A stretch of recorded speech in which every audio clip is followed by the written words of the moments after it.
Au cours des 30 prochaines minutes, Christopher Van Dam, consultant au sein de l'équipe Hello France, va vous proposer un cas pratique de l'utilisation de la GED autour d'un problématique très actuelle, le télétravail. Christopher Van Dam, c'est à vous.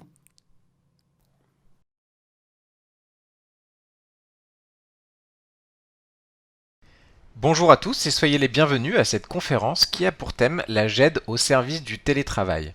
Je suis Christopher Van Dorm, consultant projet et développement au sein de la société Hello Digital Office France et je vais vous accompagner aujourd'hui durant cette demi-heure pour pouvoir traiter ensemble ce sujet. Passons sans plus attendre à l'agenda prévu. Alors nous verrons dans un premier temps une partie théorique qui va comprendre 5 points que l'on voit ici, l'accès aux documents, le fil d'actualité, la recherche, le versionning et également donc les processus. Puis on verra une seconde partie, cette fois sous la forme d'une démonstration pour pouvoir illustrer ces thèmes. Le premier point quand on parle de GED, c'est celui qui est le plus évident, c'est l'accès aux documents. Comment accéder à vos documents d'entreprise depuis chez vous? La réponse la plus évidente déjà, c'est d'avoir une GED qui serait hébergée dans le cloud et qui serait disponible avec une simple connexion internet. C'est une solution qui fonctionne bien et qui permet notamment un accès rapide et simple à vos documents d'entreprise. L'autre possibilité, pas vraiment plus compliquée d'ailleurs, c'est d'utiliser également un VPN, c'est-à-dire un logiciel qui va vous permettre de vous connecter à votre réseau d'entreprise depuis chez vous. Vous vous connectez donc au VPN et ensuite vous allez pouvoir lancer votre logiciel de GED comme si vous étiez dans les locaux de votre entreprise. Les deux méthodes se valent, il n'y a vraiment aucune différence côté utilisateur et d'ailleurs Hello propose les deux. Autre point ici que j'aimerais mentionner, c'est celui des droits.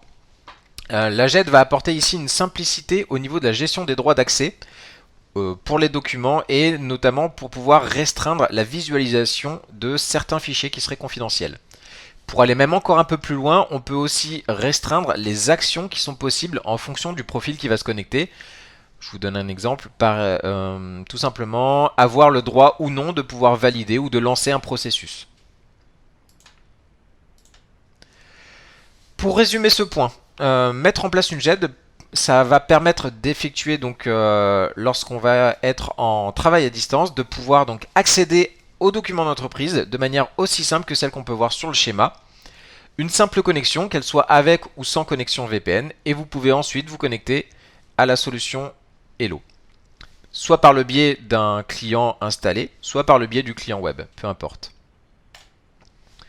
Le second volet de cette présentation est autour de la communication dans la GED. Alors, Hello intègre un module en standard de chat qui va être associé à chaque document afin de pouvoir écrire un message ou une discussion avec d'autres utilisateurs. On va le voir notamment pendant la démonstration. Donc ce module va permettre aussi de pouvoir mentionner des utilisateurs pour qu'ils puissent être avertis sur leur page d'accueil dès qu'ils vont se connecter, donc afin de pouvoir visualiser le message que vous avez saisi. Ils sont à la fois visibles et enregistrés. On va pouvoir donc retracer très facilement le fil de discussion pour chacun des documents et on ne perd aucune information dans le temps. On sait qui a écrit et quand. Le troisième point, c'est un peu la clé de voûte d'une GED, la recherche.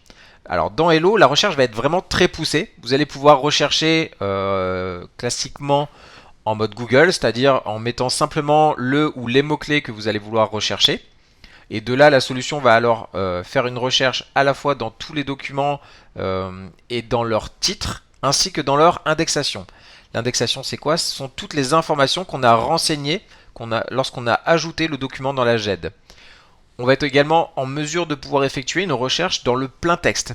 C'est-à-dire donc que Hello va enregistrer le plein texte. Le plein texte, c'est le contenu du document, qu'il soit Office, scanné, etc. Donc vraiment l'intérieur du document. Il va pouvoir l'extraire donc automatiquement et va vous permettre ensuite de pouvoir effectuer une recherche dessus. Là, on est sur un véritable avantage comparé à un simple rangement sur un disque commun, par exemple. On va également pouvoir faire une recherche avec plusieurs critères. Alors que ça soit des mots-clés, mais également combiné avec par exemple la date de dépôt ou la personne qui a effectué le dépôt.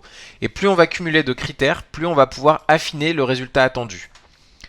Pour éviter de faire des recherches qui seraient complexes à chaque fois et qui seraient notamment récurrentes, on a la possibilité d'enregistrer les recherches les plus fréquentes pour avoir un accès rapide directement sur la page d'accueil. Et enfin donc, vous allez avoir la possibilité de pouvoir exporter le résultat dans un tableau Excel qui pourra être ensuite exploité. Le point suivant va concerner le versionning. Donc ce point concerne majoritairement des documents qui seraient Office, Word, Excel, PowerPoint, etc. Mais ça peut évidemment s'étendre à n'importe quel type de fichier, puisqu'on n'a aucune restriction dans Hello et vous pouvez vraiment sauvegarder et partager n'importe quelle extension de fichier. Hello va sauvegarder par défaut toutes les versions modifiées d'un document. Donc ça va vous permettre de pouvoir revenir en arrière en cas de besoin et de pouvoir travailler sur une nouvelle version tout en diffusant une autre version du document auprès des autres utilisateurs. On le verra notamment pendant la démonstration. Il va être également possible sur la dernière version web d'Hello de pouvoir faire du co-authoring sur Office 365. C'est-à-dire donc que vous allez pouvoir travailler à plusieurs en simultané sur un même document qui serait stocké dans Hello. Le dernier point, très important aussi, les processus. Alors on va distinguer ici deux types de processus. On va avoir les processus ad hoc que je vais présenter en premier et les processus prédéfinis. Les processus ad hoc sont des workflows qui vont être créés par un utilisateur de manière spontanée. Ils sont prévus pour être conçus très simplement avec une interface épurée qui va vous permettre de choisir parmi plusieurs scénarios et en un seul clic. Donc vous allez sélectionner votre scénario puis ensuite choisir la personne ou les personnes d'ailleurs, ça pourrait même aussi être des groupes de personnes que vous souhaitez impliquer. Une fois que vous avez validé ces détails, votre workflow va être démarré et modélisé graphiquement et automatiquement par la solution Hello. Les processus prédéfinis. Alors on les appelle prédéfinis parce qu'on se base sur des workflows qui ont été modélisés à l'avance en fonction de vos processus métiers. Ils vont être extrêmement paramétrables et ils vont coller notamment au plus près de ce que vous avez à l'heure actuelle en termes de processus existants dans votre entreprise. On va pouvoir ici choisir n'importe quelle branche et nœud pour une validation ou un contrôle de documents qui serait spécifique. Et pour chaque tâche, d'ailleurs, on a la possibilité d'associer un formulaire qui sera personnalisé pour pouvoir mettre en avant notamment des informations souhaitées, comme je l'avais dit tout à l'heure, des informations plutôt d'indexation. Tout comme les workflows ad hoc, Hello va conserver une trace complète de chaque validation pour chacun de vos documents. Et enfin, le dernier point important sur ce sujet aussi, c'est que vous allez pouvoir anticiper les remplacements, prévus ou imprévus d'ailleurs, afin de ne pouvoir jamais être bloqué dans la validation de vos documents. Je vous propose de passer tout de suite sur la partie démonstration pour pouvoir illustrer ces différents thèmes. Je suis ici sur mon environnement de démonstration. J'ai ma fenêtre d'authentification Hello puisque j'ai lancé ici le logiciel. Et je vais pouvoir me connecter avec mon utilisateur fictif qui s'appelle Christophe Bouvier. Donc je renseigne le mot de passe associé à mon nom d'utilisateur. Je vois que sur la droite, je n'ai pas touché à certains paramètres qui est le choix de l'archive. On a la possibilité d'avoir accès à plusieurs archives. Et aussi le choix de la langue puisque Hello est proposé en multilingue.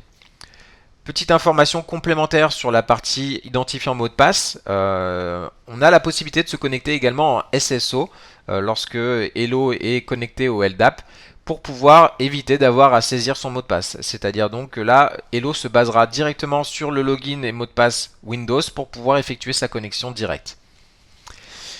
Me voilà donc connecté à la solution.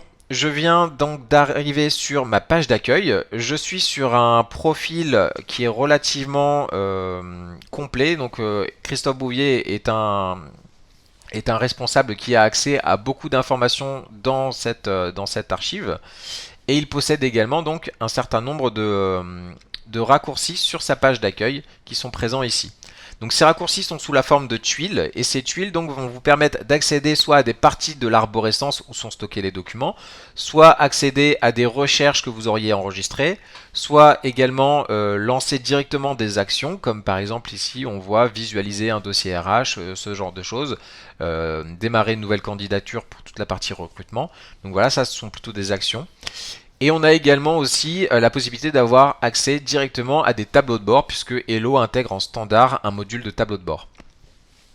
Donc ça, ce sont des raccourcis qu'on a la possibilité d'accéder en direct. Sur la partie centrale, je vais retrouver ici mon fil d'actualité. Le fil d'actualité, il va être constitué à la fois d'éléments automatique que Hello aurait saisi en fonction d'informations importantes. Mais également, il peut être constitué aussi de messages qui auraient été écrits par des utilisateurs pour m'interpeller. On le voit ici notamment, donc il y a Robert Legrand qui m'a demandé d'effectuer donc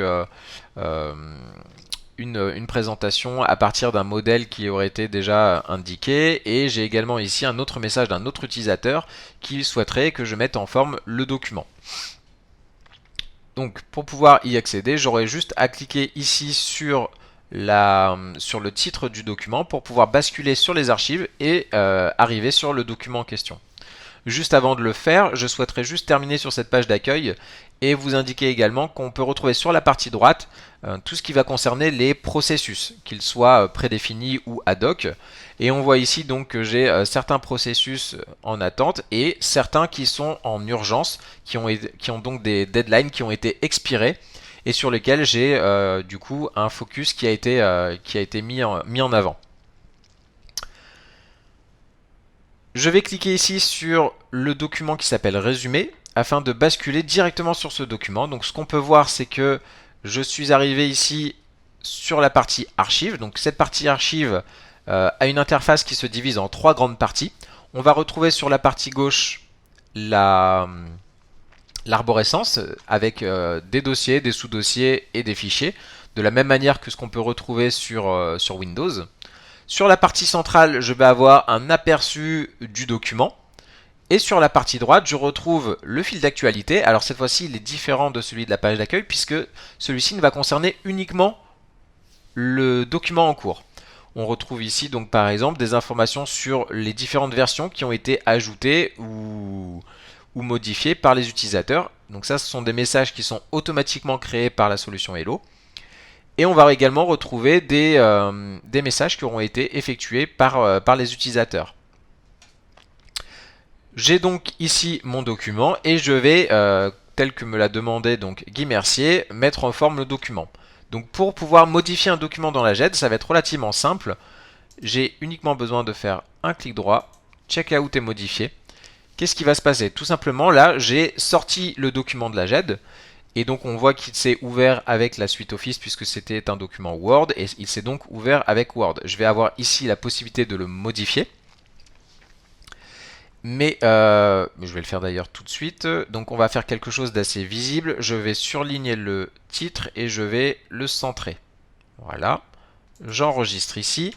Alors juste avant de terminer, ce qu'on peut remarquer dans la GED en arrière-plan, c'est que sur mon document qui s'appelle Résumé, on peut voir ici que mon utilisateur fictif, donc Christophe Bouvier, a entrecroché son nom qui apparaît et qui, du coup, indique donc qu'il y a un verrou sur le document qui empêche les autres utilisateurs de pouvoir effectuer une modification en simultané. Par contre, en revanche, donc, il est disponible en lecture pour les autres utilisateurs. Je vais donc refermer mon document et je vais valider la modification que je viens d'effectuer. Donc là, j'étais actuellement en version 3 dans Hello et Hello va me proposer automatiquement de passer en version 4. Je pourrais très bien décider de dire uniquement que c'est la version 3.1, ce n'est pas du tout gênant. Je vais rajouter un commentaire pour indiquer que j'ai fait une mise en forme. Je pourrais sélectionner ou non le fait que cette version soit supprimable, pardon. Je ne vais pas le faire ici et je vais tout simplement mettre mon nouveau document dans la GED. Une fois que c'est fait, donc là, mon document va se mettre à jour automatiquement dans Hello.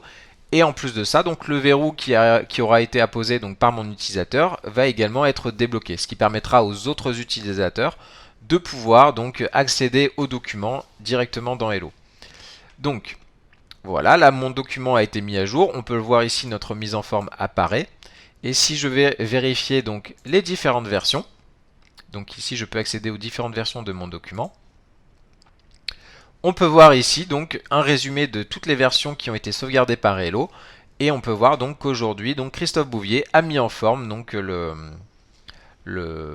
document en question. On peut changer, si on le souhaite, la version de travail pour revenir à un état antérieur sans aucun problème, en un seul clic. Si je fais ça, je vais revenir à l'état avant la mise en forme. Et je peux rechanger bien sûr si je le souhaite. Et indiquer que je veux mettre cette dernière version en tant que version de travail, ce qui l'affichera auprès des autres utilisateurs dans cette version-là. Donc ça, c'est pour la partie modification d'un document. Maintenant, ce qu'on va essayer de voir, c'est comment on peut créer un document. Alors, on a deux possibilités ici. Soit on crée directement le document à partir d'un modèle dans Hello, ce que je vais commencer par faire. Soit on peut aussi directement rajouter un document qui aurait déjà été créé pour pouvoir l'indexer et le partager auprès des autres utilisateurs. Donc ce que je vais faire, c'est que je vais, dans un premier temps, je vais me placer par exemple sur la présentation contrat. Et je vais aller sur la possibilité donc de créer un nouveau document à partir d'un modèle. Voilà. Je vais choisir donc le modèle PowerPoint que l'on m'a demandé d'utiliser. Je vais valider ici comme cela. Donc là, mon document va s'ouvrir à partir du modèle. Donc ça va me créer un nouveau document à partir d'un modèle, puisque j'avais effectué une demande à partir de ce modèle-là, et je vais pouvoir directement modifier mon modèle. Donc je vais changer uniquement la première page, et je vais mettre titre test, voilà. Je modifie que ça pour le moment, c'est pas gênant, c'est juste pour illustrer cette modification. Je valide, et je vais pouvoir insérer cette nouvelle version modifiée de mon document. Donc je me suis basé sur un modèle qui était déjà enregistré dans la GED pour pouvoir créer mon nouveau document, donc mon nouveau PowerPoint ici, et donc ensuite l'insérer directement. Donc il s'est créé directement dans la GED à partir du modèle qui était également stocké dans la GED. Ici on n'a rien utilisé en extérieur, il a uniquement été ouvert à partir de PowerPoint pour pouvoir effectuer les modifications. Et on voit donc là, à l'endroit où j'avais sélectionné la possibilité donc de rajouter mon nouveau document, qu'il est venu m'ajouter ce nouveau document qu'il a bien modifié tel qu'on le souhaitait. Donc là, on a bien créé notre nouvelle version de document et on va pouvoir venir la modifier autant de fois qu'on le veut. Toutes les versions, comme je l'ai dit précédemment sur le document qui s'appelait résumé, vont être sauvegardées ici et vont pouvoir être utilisées telles qu'on le souhaite. Donc là, on vient de créer un document à partir d'un modèle. Je vais supprimer ce document ici et je vais venir en rajouter un nouveau. Donc dans présentation GED et télétravail, je vais venir partir cette fois-ci donc d'un document qui serait déjà existant pour pouvoir le rajouter dans la GED. Donc là, on ne part plus d'un modèle existant dans la GED pour pouvoir créer notre document. On imagine qu'il a déjà été créé en dehors de la GED et on vient tout simplement le rajouter en tant que nouveau document. Alors là, c'est assez simple, vous allez voir, je vais tout simplement faire un glisser-déposer à l'endroit où je veux le stocker. Et je n'ai plus qu'ensuite à le qualifier. Donc c'est ce que j'avais évoqué tout à l'heure avec la partie qualification. Je vais pouvoir ici qualifier mon document. Je vais le qualifier en tant que présentation. Ici, on va indiquer que le type de présentation, c'est une présentation PowerPoint qui concerne Hello. Le sujet, on va mettre télétravail. Et le statut, je ne vais pas le renseigner. Je rajoute mon nouveau document.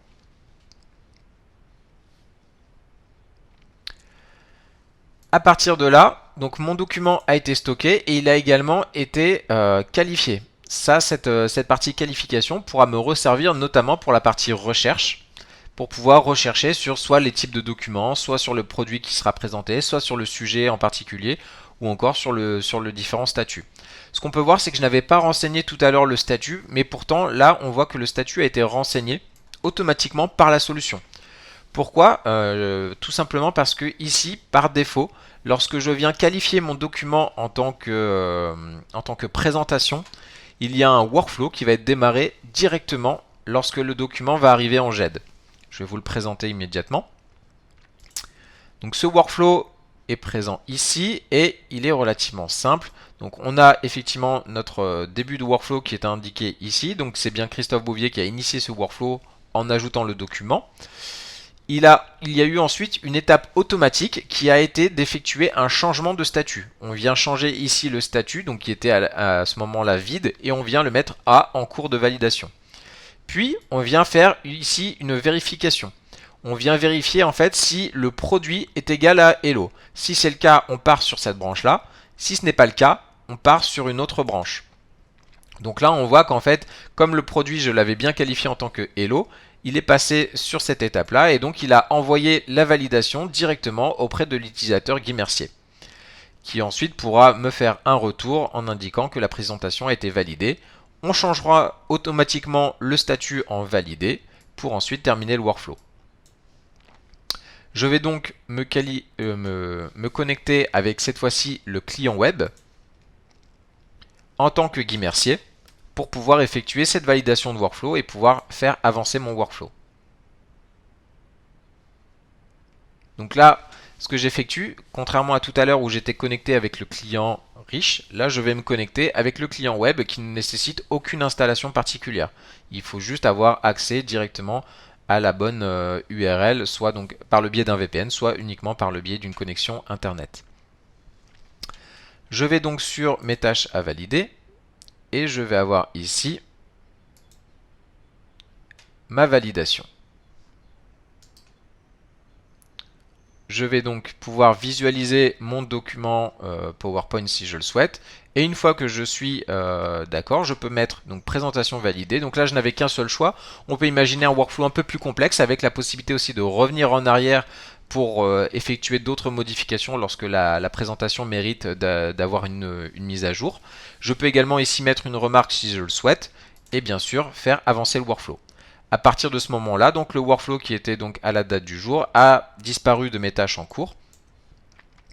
Et lorsque je vais venir ici mettre à jour mon workflow en revenant donc sur Christophe Bouvier, ce qu'on peut voir ici, c'est que notre workflow a été validé par Guy Mercier. Donc elle a bien eu une date de démarrage et une date de fin. Et donc là actuellement, elle est dans les mains donc de Christophe Bouvier pour lui indiquer donc que la présentation a été validée.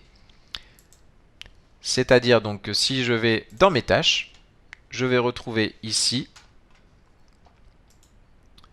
mon workflow qui m'attend et qui m'indique donc que ma présentation ici a été validée à cet endroit. Je vais pouvoir donc indiquer que j'en ai pris connaissance et avancer dans le workflow pour dire que ce workflow est terminé. Il disparaît également de mes tâches. Et je vais avoir la possibilité donc de revenir ici donc sur l'endroit où sont stockés les documents pour pouvoir indiquer, on va pouvoir le voir ici, que mon workflow a bien été terminé. Donc là on a eu toute la validation de mon workflow qui a été effectuée. Et donc ici on a bien notre document qui a été validé dans sa partie workflow. Alors là c'était ce que je vous ai montré, c'était la partie donc workflow prédéfinie. Et je vous l'avais indiqué également, on a la possibilité, lorsqu'on n'a pas forcément de workflow qui est associé directement à notre typologie de document, de pouvoir spontanément envoyer un workflow, donc de créer notre propre workflow très facilement. Comment je peux procéder? Tout simplement ici, je vais pouvoir effectuer la création d'un processus ad hoc.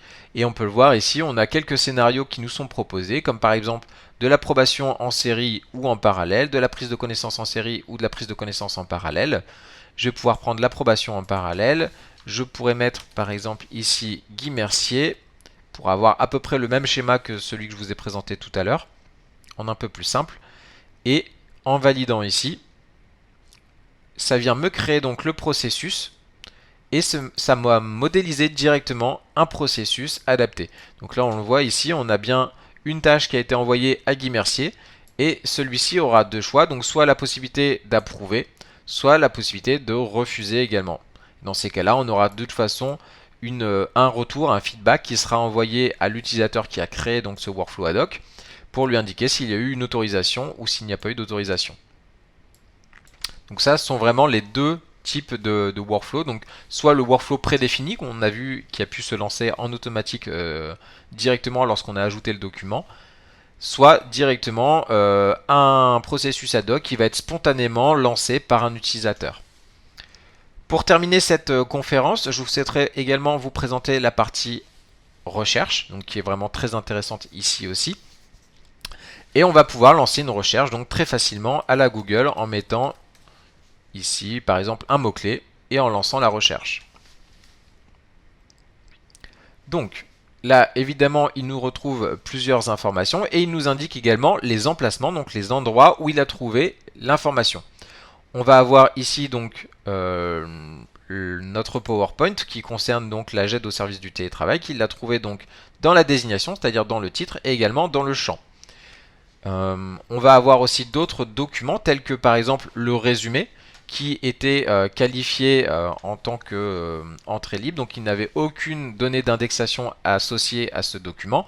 En revanche, on peut voir ici qu'il a trouvé l'information du télétravail dans la partie plein texte, puisqu'on a ici une partie plein texte qui est associée à notre document.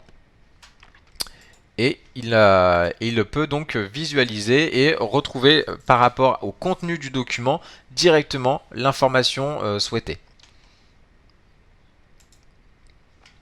Pareil pour la partie agenda. Il a retrouvé également dans l'agenda Hello l'élément télétravail. Si je bascule sur la partie plein texte, on peut voir ici qu'il m'a surligné les endroits où il a trouvé le mot-clé télétravail. On voit qu'il l'a trouvé à 2 endroits. Voilà, c'est à peu près tout. Alors que le contenu était effectivement un PDF, donc il a pu extraire toutes les informations qui étaient contenues dans ce PDF pour pouvoir tout simplement ensuite s'en servir lors de la recherche. Donc il va vraiment effectuer une recherche à la fois dans les données d'indexation, dans le titre du document, mais également dans son contenu, ce qui permet d'avoir vraiment une recherche très complète. Donc là j'avais fait une recherche qui était relativement simple, avec tout simplement la recherche d'un mot-clé.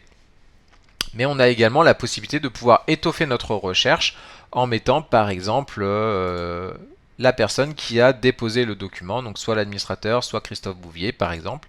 Si je fais cela et que j'actualise ma recherche, je n'aurai plus qu'un seul document qui est concerné, puisque les autres documents avaient été ajoutés par l'administrateur. Donc là, je viens rajouter d'autres critères pour pouvoir filtrer encore plus ma recherche et pour pouvoir du coup affiner la liste de résultats.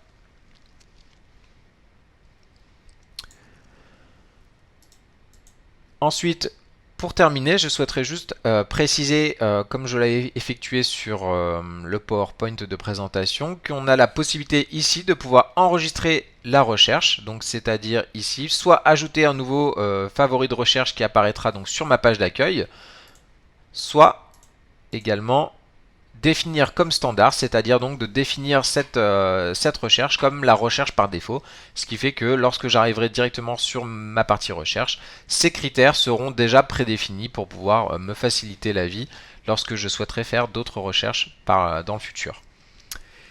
Voilà, c'est l'essentiel de ce que je souhaitais vous présenter aujourd'hui. Donc je vous remercie pour votre attention et si vous avez des questions, n'hésitez pas à les poser par la suite. Merci encore pour votre attention. Bonne journée à vous. Au revoir.